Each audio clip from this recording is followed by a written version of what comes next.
Hello and welcome to another edition of Currently in Quincy. I'm Joe Catalano. On today's program, we will learn more about that new home for people with hearing impairments out in Germantown. First, though, we'll check out the weather and the news for you. Currently in Quincy, it's raining, 37 degrees right now. It'll flip-flop between rain and snow, mixed precipitation. No real accumulation today, with temperatures staying above freezing throughout the afternoon. Cloudy tonight and lows drop into the upper 20s. We'll have a reprieve tomorrow with lots of sunshine. It'll be brisk. Highs tomorrow only into the mid-30s, but that is the calm before the next storm. Probably doesn't get here till Wednesday night. It'll be cloudy on Wednesday. It'll be cold with a high around 30 degrees. And then our snowstorm moves in Wednesday night and through the day on Thursday with wind and snow. Accumulations anywhere right now from 8 to perhaps 12 inches or more in some places. And it's not going anywhere. Temperatures will dip into the teens Thursday night. It'll stay cold right through the weekend. Again, rain 37 in Quincy right now. In the news today, a Norfolk County grand jury has indicted 4 people in connection with the stabbing death of 24-year-old Cameron Nomi of Milton in a Quincy parking lot back in September. 22-year-old Alyssa Delamano of Quincy has pleaded not guilty to murder after prosecutors say she stabbed Nomi in the parking lot of Supreme Liquors in Wollaston on the night of September 11th after an argument. 24-year-old Samantha Perrier of Dedham is charged with misleading investigators. 32-year-old Jeffrey Jordan of Rockland and his 35-year-old wife Alicia of Brockton are charged with being accessories. The 4 now face arraignment in Norfolk Superior Court. A Suffolk Superior Court judge has overturned the Quincy Conservation Commission's denial of a permit for Boston to rebuild the Long Island Bridge. The commission had denied that permit, saying that the bridge reconstruction would harm sensitive wetlands. Boston Mayor Marty Walsh praised the ruling, saying he wants to rebuild the bridge and open a substance abuse treatment center on Long Island. Quincy is fighting the bridge reconstruction, claiming it will create dangerous traffic in Squantum and North Quincy. Quincy also claims that Boston is planning future development on Long Island.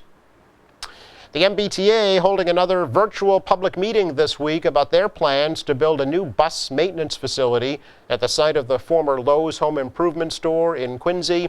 The meeting will be held this Wednesday from 5:30 to 7 on Zoom and also carried live right here on QATV. The T wants to tear down the current building and replace it with a new garage that can maintain up to 120 buses. T says the new facility would replace the almost 100-year-old bus garage on Hancock Street, which they say is outdated and not adequate for today's modern buses. Wednesday's meeting will be a follow-up to a meeting that was held back in June. The participants will be able to ask questions and offer feedback. A bank robbery in Quincy on Friday is under investigation. Police say a man entered the TD Bank on Hancock Street in North Quincy just before 11 a.m., handed a teller a note threatening to pull a gun and demanding money. He fled on foot south on Hancock Street with about $400 in cash. Suspect was described as a white male wearing a black hooded jacket, black gloves with orange circles on the palms, gray sweatpants, blue and white sneakers, and a green hooded Celtics shirt with white drawstrings. Anybody with information is asked to contact Quincy Police. Coming up, we chat with folks from Work Inc. and NeighborWorks Housing Solutions about a new home for people with hearing impairments here in Quincy. That's next. Hey, Massachusetts, what do you want to get back to? Giving hugs, seeing my friends. Taking my wife dancing. I want to get back to taking my kids on play dates. I want to get back to Fenway. I want to get back to partying. We've worked hard, but we're not there yet. So we still need to wear a mask that covers your nose and mouth. Keep our distance, at least 6 feet apart. And get tested. It's free and available. We can get back masks. Learn how at mass.gov/getback. I hear someone go, "Didn't it come from you guys?" Strangers cough at me. Move away from me. Someone spit towards my direction. All the stereotypes that we've worked so hard to break are just going to be reversed. And I won't let that happen. We all have to play our part. I donate my plasma. I've been making masks. We deserve respect as much as everybody else. I'm a firefighter, not a virus. I'm a mask maker, not a virus. I'm a nurse. I'm a delivery woman, chef, a neighbor, artist, bus driver. I'm a doctor. Fight the virus. Fight the virus.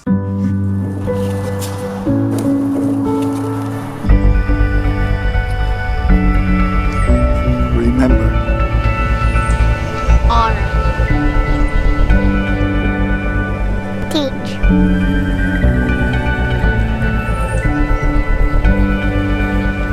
Join us on Saturday, December 19th for National Wreaths Across America Day. To find a location in your community, go to wreathsacrossamerica.org. Now more than ever, we need to do our part to prevent the spread of illnesses like the flu. Getting a flu shot will lower the chances of a serious illness and help keep you and your loved ones out of the hospital. Now's the time. Get your flu shot today. I would definitely consider it to be a sign of strength to be able to reach out and get the help that you need. Substance Use Helpline, Kathy speaking. May I help you? We're checking back in with folks from Work Inc. and NeighborWorks Housing Solutions to get a little update on how the new house in Germantown is going. It's now providing a home for folks who are hard of hearing, and was a ribbon cutting ceremony virtually and certainly socially distanced not too long ago. So we want to welcome today from NeighborWorks Housing Solutions, Donna Ackerman, and from Work Inc., Rowan Wikramatne, the Vice President of Residential Services. So Donna, Rowan, nice to meet you both. Really appreciate it. Thank you, Joe. Nice to meet you too. Thanks for inviting us. Yes, absolutely. And we're also providing sign language through our interpreter here, because we thought if we're doing a program about a home for folks who are hard of hearing, that they really should be able to watch the show and learn about it and find out what's being said about it. So we appreciate the services of Julie for providing our interpretation here as well. Maybe we can start with you, Donna, and chat a little bit about NeighborWorks Housing Solutions. First of all, its mission, I guess, its goal, its stated purpose, if you will. Sure. NeighborWorks Housing Solutions is a 35, maybe almost 40-year-old organization. That's basic goal is to provide safe and decent housing for people who perhaps cannot reach that goal on their own without some sort of assistance. But one of our sort of sub-goals of the mission of neighborhood housing is to provide housing, stable housing for people in what we call special populations. So we have housing for people who are formerly homeless. We have housing for people who are moving from domestic violence shelters. And we have housing for veterans. And many different populations. And we also have a house in Quincy that we work with, have a partnership with Work Inc. already, that was designed for people with developmental disabilities and now houses deaf folks also. How long would you say NeighborWorks and Work Inc. have been partners? That's a good question. I tried to think back, and maybe Rohan, we can agree on this. I think about 15 years. Is it possible it's been that long? So you and I got to know each other in 2009 when we acquired the South Shore Deaf Residential Services from the Advocates Agency. Yes. And DDS transferred that contract to us at the time. And then when we did that, one of the houses belongs to NeighborWorks Housing in Morton Street House, was already in that program. So then we took over that program, and that's where I initially made contacts with you. That is a accessible house for different hard of individuals, and that's where we started working with the. That's where I started working with the NeighborWorks Housing, the Work Inc. initially. So our relationship started from that point. Okay, it really seems like a kind of a natural collaboration, right? You've got folks that need housing, and then of course they need employment, a source of income. So put your agencies together, and it's really full service. Sure, and from our point of view too, Work Inc. provides all the services to the tenants. And that's something, well, we develop housing and we think we do a pretty good job at that. We don't provide services to individuals that they have the expertise to do. So it's a great partnership. So it's been a little while now since the home in Germantown has opened. How is it going over there? So it's going great. You know, if I go back to those days, 2009. So we got to know each other. There were a lot of other stuff we need to do to maintain those housing and for the tenants. And Donna and started working on those rental recertification, the paperwork, and through that's when I realized that that this is a good resource of information, and then housing stock, that whether I should be inquiring about any more housing opportunities for the folks that we provide services. So we continue to start getting referrals from different agencies, primarily from Departmental Development Services and from other DMH and MCB. So what we are running out is the houses that actually requires a certain type of facility modification, accommodation needs for the specialized individuals, particularly folks who are deaf and hard of hearing. So we had a conversation in 2017, initial conversation. That resulted in opening the Bicknell program in Germantown. So I believe that is the first house in the state of Massachusetts, a state-of-the-art, built for folks who are deaf and hard of hearing, requiring mobility requirements. So house has been open for the last for the 3-4 months right now, and then during these real difficult days, that actually came in real handy, because house is very spacious, open concept. People stayed home for the last, still most of the folks in that house are staying home 24/7, because normal environment folks who are there usually go to day programs. So right now, the day program being closed or capacity being minimized, some of the folks are continuing to stay there, because day program try to accommodate the Governor Baker's opening plans right now at this phase 2, about 25%. So then the agencies pick and select the most capable individual to attend those programs. So basically that leaves folks who are a little bit more you need to provide support, so those folks tend to stay home. So some of the folks in that program sort of fall into that category. So we've been providing 24/7. Just imagine that, you've been there since like August. Yeah, maybe September. 7. But the house, it's because it is a large, spacious house, so that provides them with a little bit more the freedom to be just to have to exercise, to go around, even walk around. There's a nice yard. So the house was built for the folks who are deaf and hard of hearing. That house has all the bells and whistles that it requires, specifically built for that population, which has the a component that they can stay there safely in an emergency such as fire. They be notified through a flashing fire alarm systems as opposed to sound fire alarm. And then if they are sleeping, each bed is hooked up to a bed shaker, which connected to the fire alarm system. When it goes off, it shakes and people wake up. You don't have to go and wake them up. And in addition to this, you need to understand the folks who work there are also deaf and hard of hearing. So it is. That's interesting. Okay, I didn't realize that. Because we have to provide individuals communication in their natural setting. So in order to provide that natural language accessibility, that is only can be provided through folks who are excellent in ASL, American Sign Language, which is the primary language. So for folks who are deaf and hard of hearing will have that ability, so then they are in their natural environment. We do have few folks who are hearing and excellent in ASL. They do work over there as well.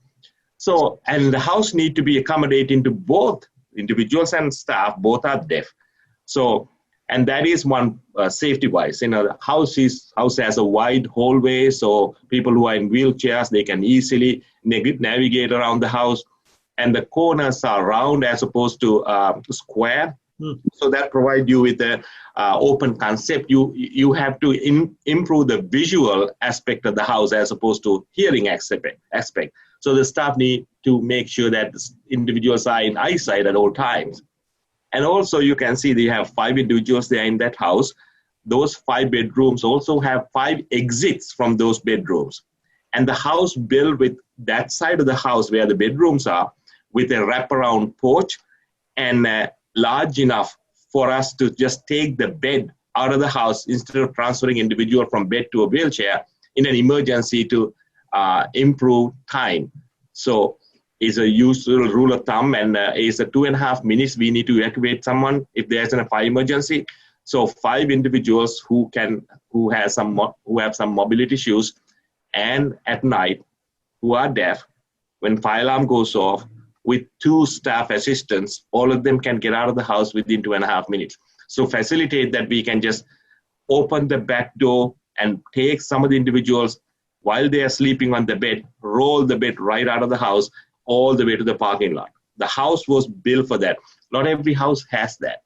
So, and that way that reduce the staffing capacity. Otherwise you need to have a 3-4 staff in an emergencies that they may need to be assisted one-on-one basis. This will eliminate that process. And then house has electronically fully equipped with the Wi-Fi and internet access, and which provide the communication access, which is the video phone system there. So when you are to make a phone call, you can make the phone call to that house just like you're making a phone call to anyone else. There's an interpreter between that, you wouldn't even know. It's a seamless process. So that's the technologies they have. So individuals can access, they can make a phone call, and when they dial, there's a screen, interpreter shows up, and then they talk to the interpreter will talk to the person on the other line. So that system has been set up over there. And every single room and the bathrooms and living room areas are equipped with a ceiling track system. When people are mobility impaired, it is easier for them to transfer from one point to the other. So the toilet to the shower, to the bed to the wheelchair to the couch, without having to transfer them from wheelchair always. They can be, especially it's coming in handy when you are taking a shower. So like you go to the toilet, and then from toilet to the bathroom, it's easy transition. And also it makes it easier for staff to assist people with dignified manner.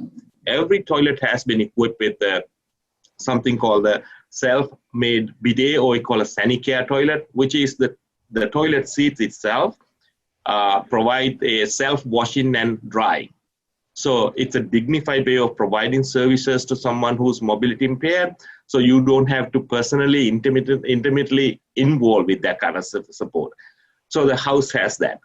And house has certain other flashing lights, like, if there are certain doors, like a bedroom door, individual who are mobile, if they happen to open the back door and walk out, it is being notified to the rest of the staff by 3 more different type of flashing signal. So they would know, okay, this room, that door open. There is a monitor in the office, it'll say which door opens. So when you think about all of these things, so this has to be really thoughtful to build a house.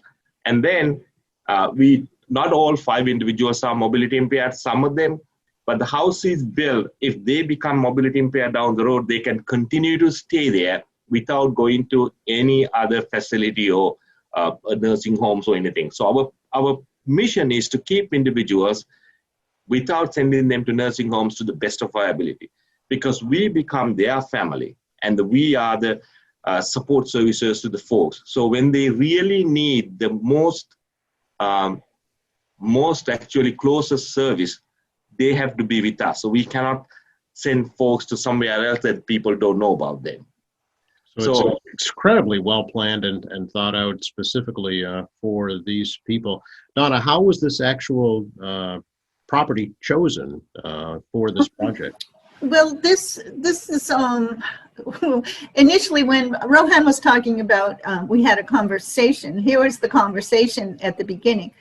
Donna, do you think we can do some more houses? I said, yeah, I think we should. I think we can. So that was the beginning of let's bring this to our development committee and see what we can do. We bought a large piece of property in Germantown that has a house on it, a single family house. Our original plan was to take down that single family house and to spread this building sort of out all over that lot. But we have a family living in the house who certainly didn't want to be displaced. And, it's our job to help people stay housed. So we were just happy to be able to reconfigure the lot and keep the family in the front and put a fence in the backyard and build this beautiful house in the back. One thing I wanted to follow up on, though, when Rohan talks about all the bells and whistles, these are great and important things that are, in every, I guess, state-of-the-art facility or institution. But this house feels nothing like a facility or an institution. This house feels like a home. And it is set up so that there's a communal dining room, a kitchen, a living room.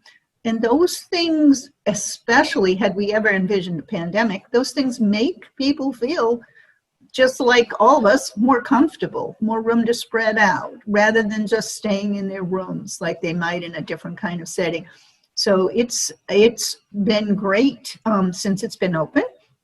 We've had our usual little issues, tweaking the heating system and things like that, but things are going, I would say, really well. How were these residents selected to live in this home? What was that process?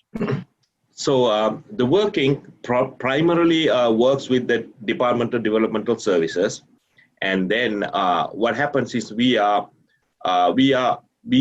referrals from the DDS. So they'll ask us, we have an individual in certain dispositions, and then would you be able to provide services?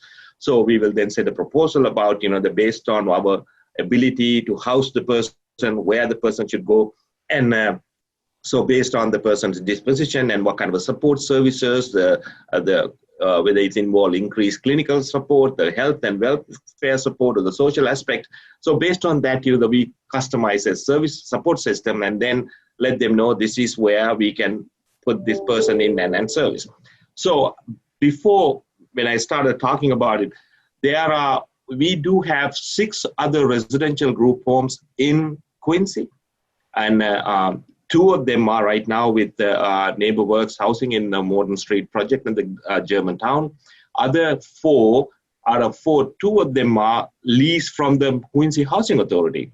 And then the other 2 we own our own properties, in Quincy. So when you think about it, we always have to modify existing housing stock to facilitate the folks who are disabled, particularly when it comes to deaf and hard of hearing. So we having to continuous to facilitate that. If the house basically we have when they are young, basically a lot of colonial style, Victorian style houses, that those are eventually they won't be able to provide the support when they become mobility impaired. So then we have to modify the bathrooms, accessibility, and then we have to modify the house with the fire alarm system to bed shakers and all these things. So they continue. So sometimes we have to move people because it's no longer facilitated. So this house, we want to make sure that they can continue to live there just like other people, like forever in the same house. So we had a house in one of the houses that requiring people with more accessibility.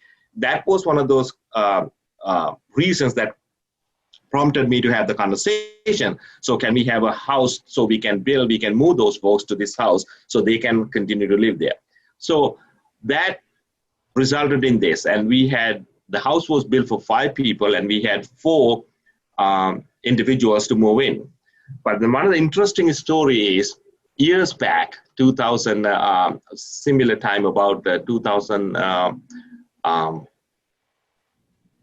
I can't remember, 14 and 15, there's a DMH, there's an individual who had been institutionalized for the last 30 years of her life. They basically either one residential, one hospitalized place to another hospitalized place. So they have been attempting to get this person into the community life, but no one had been sort of willing to do that. So when they put out an RFI, request for information, so I responded and set up, that was way before we started talking about this house. So that person was, myself and the DMH in contact, we have the deaf population, we can easily accommodate this person in the existing population, we've been talking. And then this house came to play 2 years after. So we were able to get that person as the 5th person to the house. So that person moved in about a month after we moved the rest of the individual. First time in her life, she's experiencing community life with like-minded peers and completely ASL environment. And of course, there are some transitional issues, that when you think about someone being used to work, living in an institution, in a locked doors and stuff, to all of a sudden experience the freedom and the life, and they can make decisions on their own. And so that is one of those greatest things that we were able to offer. That's an amazing story, yeah. That's life-changing for that person and for that person's family too, I am sure, to be able to see them thrive like that. Right, and then it is a collaborative effort between the DMH, the DDS, and the NeighborWorks Housing and us, because it took a lot. The two different agencies has to collaboratively work to provide that support, because it doesn't usually happen that way. But all of them recognize the need for this person, had been waiting for years for this kind of opportunity, and they all came to play. And it wouldn't have happened without being able to have a house like that. It's a wonderful story. Thank you so much. Yes, and I'd like to add too that the City of Quincy, as our partner, one of our partners, a major partner in this, has been so supportive and continues to support the work that NeighborWorks does, and is a friend of working too. So the City of Quincy Home, the Planning Department, the Affordable Housing Trust Committee, all donated and contributed to this project, and that involves a lot of collaboration, but it works. And the story you just told is so moving, and fortunately for us at NeighborWorks, we have a lot of stories like that, and that's what keeps us going because it's challenging work, and its mission is really heartfelt, and that's what we do. Donna, are there other projects in the works for people with other types of disabilities other than hearing issues? We have some different projects in the works right now that are focused on seniors and working middle-class people, but I'm not quite sure exactly what we have. I don't believe that either one of those is in Quincy, because our geographic range has increased so much over the past year. We merged with Housing Solutions of Kingston, and that's given us a wider geographical area and many more units, many more tenants, but a lot more good stories. Sure. The residents of this home on Bicknell Street, now, are they responsible for their own, say, daily activities like food shopping and going to the drugstore, if you will, and things like that? Or how is that handled? Yeah, so the way it works is, we are trying to enhance their independence to the best of our ability. So everything that they do in the house, where it comes to food shopping, to go to doctors, the pharmacies, so the social activities outside, and as you know, that most of them are prohibited or restricted during these days, but that's what they're supposed to be. It's not like somebody goes out and do the food shopping and bring it to them. That's not how it works. They're supposed to go with them. And if you are in Quincy around, you would see that, a lot of people, the deaf people in the deaf staff, using sign language and going in the food stores and, that selecting information. So, and then it become a little bit common sight right now in Quincy that people are really getting used to that. So because, yes, we do that, their daily activities of daily living, they've been encouraged to participate to the best of their ability. And then we provide the support for them to continue to do that as independently as possible. And so one of the other things about Quincy that, like I said, we have 6 group homes. Out those 6 group homes, we do have 4 of them are deaf and hard of hearing. Okay. So one of them is Morton, 2 of them from we lease from NeighborWorks Housing, and the one we actually own, the other one is from the Quincy Housing Authority. So you imagine that these 4 houses in Quincy, we offer employment services to close to 40 people who are deaf and hard of hearing. And that's a great resources. You know, it has increased the compatibility of the community, and that provides such a great diversity to Quincy, and which is another thing that we can contribute to the community. Yeah. Do you find that employers are open to hiring these folks? So obviously we do. And then we have a lot of vacancies as well. Yes, we do. I think it's becoming more and more acceptable right now. And you know, as Work Inc. name is Work Inc. one of the primary employment providers to people with disabilities. Mm-hmm. That's what the name is, Work Inc. You know, we do have we have used the provisions from the federal government to take contract. Because it says that certain percentage of the contract should be offered to small business with people who are disabled. So we have taken most of the federal buildings in Boston, cleaning contract, janitorial contracts, maintenance contracts. Then we put in people who are different, you know, the individuals who are disabled, various different disabilities to work. And we do that. So we do have employment support systems where we go out and talk to the people and the businesses, and then get jobs for them, and then help them maintain and manage that. So we become the liaison between the employer and the employee, so they don't have to worry about a whole lot of things. So that's been going on for the last 50 years. Yeah. Donna, I know that NeighborWorks, in addition to working with Work Inc., has developments on their own. For instance, the East Howard Street project here in Quincy for mixed income folks as well. That's right. The East Howard Street for mixed income is a project we developed with WIN. And yes, there are working folks in there. There are market rate units, and then there are people for that the units are reserved for people who are less than 30% in MFI, median family income. And there are income restrictions on all of our properties, more or less. And this one in Germantown, it has income guidelines also. But all of our people basically fit into those guidelines. So. Yeah, I was trying to think of the name. It's the Watson that I was trying to think of. Watson, and it's beautiful, very beautiful, yes. How is the Winter Street development coming along? The Lower Winter Street development, yes.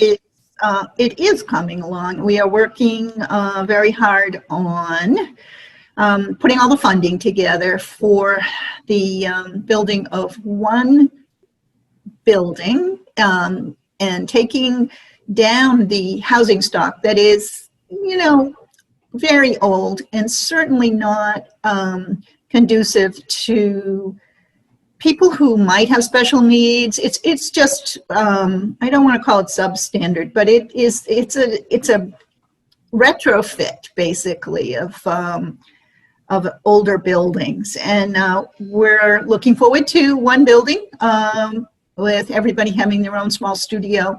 So we have a target date of spring for demolition for those buildings, and it's going well. It's going well.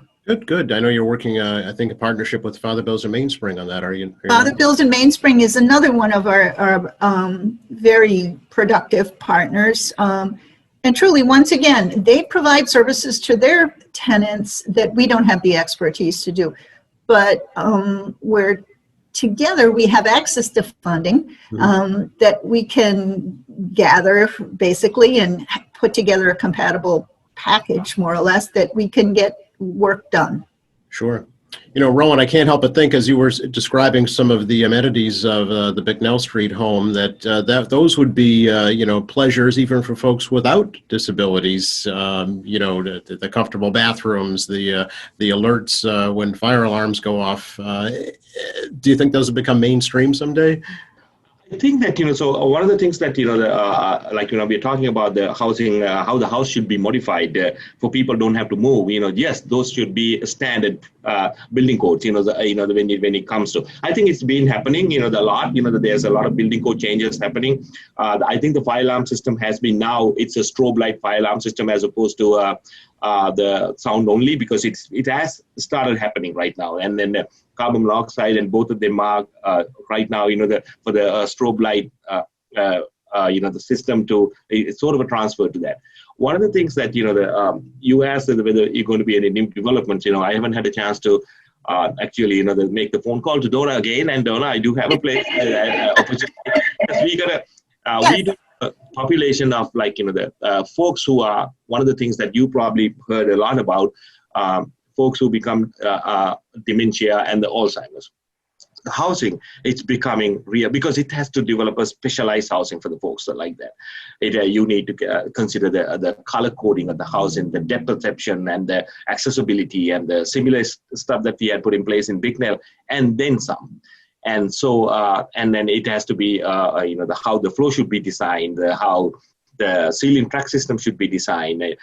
So we have and then when you come to development disability world, the certain folks who are Down syndrome tend to have develop the Alzheimer's or the dementia pretty quickly. When that happens, you got to understand that that we cannot send those folks to a different institution, because that's the time they need the most support with the folks that they have been receiving support from. Because that's when we know when they cannot talk, when they smile, or when they look at you, we know what they want. Others don't. And if we cannot provide that, so right. Donna, the ball's in your court now. We're witnessing, a groundbreaking moment right here at ATV. History in the making. Okay, that's a yes, and we're going to work on that. Right. Look at that, breaking news. But really, it's an important part of the community. That is an important part of all of our communities, because we know the population is aging, and it's a difficult, and I've experienced it in my own family. It's a very difficult situation, and people need consistency. They need consistency when they're starting to kind of fall apart at the end of their lives. So. Yeah, well, I think during this pandemic especially, we have seen how important, home is, and how important a safe home is, and a comfortable home as well. One of the most important part of when people are aging, or people are becoming developing certain disabilities, for them to still feel like being independent. So they have to stay as independent as possible. So technology, modification of the house, those things come into play because of that. And then they can still feel like, they can continue to exist and continue to function just the way that they functioned before. If folks would like to learn more about Work Inc., Rohan, what's the best way for them to do that? So you can workinc.org, we have a website, that where they can go and take a look at it. Our office is actually in Boston right now, so you can call Work Inc. There's a general number, 617-691-1500. So then they will transfer you to the appropriate folks. So we provide residential placement, supported living placement for folks, and also employment opportunities, folks who are disabled. And so we also provide shared living placements for people who are developmentally disabled. So that's where you can get the information. Great, thank you. And Donna, for NeighborWorks? Our main office is on Washington Street in Quincy, but at this time, very few of us are actually in the office. Our website is nhsmass.org, and our phone number is 617-770-2227. We continue to offer a lot of other services also. We have a first-time home buyers department that helps people get into their first homes, and it used to involve in-person classes, and now those classes are, of course, on Zoom. We have a housing development department. We do property management for some of our own properties. And like I said before, as we've merged with Housing Solutions, we offer rental assistance. We have a lot of other programs going on right now. Our website covers them all, so you can find out what you need there. Okay, and I think it's important to point out that donations are accepted at both organizations. You're both Always. registered 501c3 corporations, so they're tax deductible as well. Right, and yes, there's a donate button on our website. Great. We do Anything have else the we same should here. touch on right now? I just want to thank you for the opportunity for us to inviting us for this presentation. And I believe from us to just to talk about what we do and what we can do, and then so people can get to know what they have in their own community. All right. Well, I appreciate the opportunity to talk to both of you very much, and we'll do it again in the future. I want to thank our interpreter Julie as well for signing this program, so folks who are hearing impaired can enjoy it as well.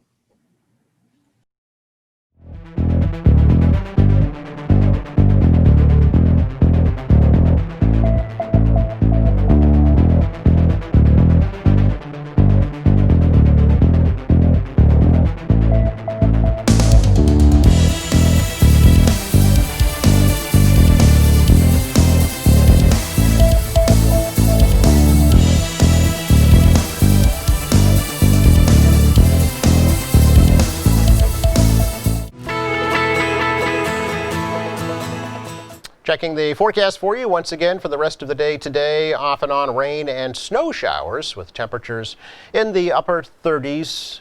Clearing out tonight and cool, lows tonight only in the upper 20s. We'll have sunshine tomorrow. It'll be brisk though, highs only into the mid 30s. Cold tomorrow night. That sets the stage for our snowstorm that arrives here Wednesday night and through the day on Thursday with snow and wind accumulations of 8 to 12 inches, staying cold right through the weekend. Thanks again going out to Rohan Wickramatney of Work Incorporated, also Donna Ackerman from NeighborWorks Housing Solutions. And thanks to our crew. Thank you for watching. Don't forget, participate in the Quincy COVID Memories Project. Share your experiences of life in Quincy during the pandemic by going to quincyculturalmemory.com or sending your submissions to the Thomas Crane Library. Attention, local history, 40 Washington Street, Quincy, 02169. Check out our website, qatv.org. You'll find our latest shows, news and information, classic and fall sports, Christmas parades of years past, video on demand, live streaming, and a whole lot more. For all of us here at Quincy Access Television, I'm Joe Catalano. Please stay safe.